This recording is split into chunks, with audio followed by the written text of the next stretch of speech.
আজ আমি যে দুটো বইয়ের সম্পর্কে কথা বলবো সেই বইগুলো কিন্তু ছোটদের জন্য নয়। তবে ছোটরা যদি এই ভিডিওটা দেখে বইটা সংগ্রহ করে পড়া শুরু করো আর যদি বাড়িতে ধরা পড়ে যাও তাহলে কিন্তু মার পড়বে, প্রচুর মার পড়বে। হ্যাঁ, তার মানে এটা নয় বইতে এমন কিছু লেখা রয়েছে বা এমন কিছু দৃশ্য রয়েছে যেটা একেবারেই নিষিদ্ধ। তাহলে বই দুটো সম্পর্কে এমন কথা বললাম কেন? তার আগে আমি বইগুলোর নামগুলো বলি। সবার প্রথমে যে বইটি সম্পর্কে আমি কথা বলবো সেটি হলো বুদ্ধদেব বসুর লেখা রাত ভরে বৃষ্টি।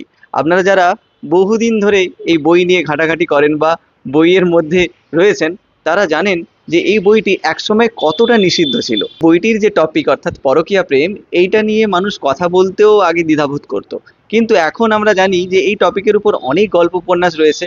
তো যে সময়কার এই বইটি তখন কিন্তু পড়া প্রায় নিষিদ্ধই ছিল, কিন্তু এখন ইন্টারনেটের যুগ, এখন যে কোনো তথ্যই আমাদের কাছে খুবই সহজ পাওয়া, সেদিক থেকে ভাবলে এই বইটি অতটাও মারাত্মক নয়। তবে হ্যাঁ, আপনি যদি আজ থেকে 5-10 বছর আগে পড়তেন এবং আপনার বাড়িতে যদি এই বইটি দেখা যেত তাহলে কিন্তু আপনার কপালে দুঃখ থাকতো। এবং দ্বিতীয় যে বইটি, সেই বইটি এতটা পুরনো নয় এবং আমি এই বইটির একটি সম্পূর্ণ রিভিউ করেছি।